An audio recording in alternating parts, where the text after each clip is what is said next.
வணக்கம் கண்ணு, இது பொள்ளாச்சி மணி. இன்றைக்கி ஒரு குட்டி மினி விளாக் பார்த்துடலாமா? என்னடா மினி விளாக் லேட்டாக வருது அப்படின்னு பார்த்துட்டிங்க அப்படின்னா, டே 4 வரைக்கும் வந்து நான் மினி விளாக் போட்டிருப்பேன். டே 5 மினி விளாக் வந்து போடல. பிகாஸ் ஆஃப் ரீசன் என்ன அப்படின்னா, தம்பிக்கு வந்து உடம்பு சரியில்லை. குழந்தைக்கு உடம்பு சரியில்லை அப்படின்னாவே நம்மளுக்கு கையும் காலும் ஓட மாட்டேங்குது, நம்மளுக்கும் உடம்பு சரியில்லாத மாதிரி ஆயிடுது.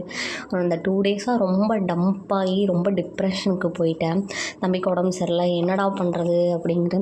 உடம்பு சரியில்லை அப்படின்னா அது காமாக பிஹேவ் பண்ணலாம், காமாக அதை வந்து கொண்டு போகலாம். இருந்தாலும் அவங்களுக்கு உடம்பு சரியில்லை அப்படிங்கிறப்ப நம்மளுக்கு வந்து சேர்ந்து உடம்பு சரியில்லாமல் போயிடுது. அவங்க அழுகிறது, அவங்க இது பண்ணுறது எல்லாம் பார்த்தாவே நம்மளுக்கு ஒரு மாதிரி ஆயிடுது. ஸோ வந்து அந்த ஒரு இதுலேயே போய் ரொம்பவே முடியாமல் ஆயிடுச்சு தம்பிக்கு. ஸோ வந்து அதனால தான் இந்த வீடியோஸே போட முடியல. இந்த 2 டேஸ் வந்து ரொம்பவே முடியல.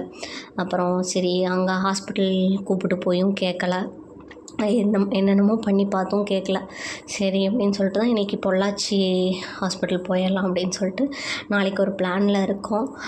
போயிட்டு கண்டிப்பாக எந்த டாக்டர் பார்த்தோம் என்ன அப்படிங்கிறத வந்து உங்களுக்கு சொல்கிறேன். கண்டிப்பாக நாளைக்கு தம்பிக்கு உடம்பு ரெடி ஆகிடுச்சுன்னா மட்டும்தான் நான் விலாகே போடலாம் அப்படிங்கிற ஒரு ஐடியாலேயே இருக்கேன். ஏன்னா தம்பிக்கு உடம்பு முடியல அப்படின்னாவே எங்களுக்கு எந்த ஒரு மைண்ட் செட்டுமே இருக்காது, வேறு எந்த ஒரு இதுலேயுமே தாட் போக மாட்டேங்குது. உங்களுக்கும் அப்படித்தானா? எல்லாத்துக்கும் அப்படி தான், பேரண்ட்ஸாக இருக்கிற எல்லாத்துக்குமே வந்து அப்படி தான் அப்படிங்கிறது வந்து இருக்குது.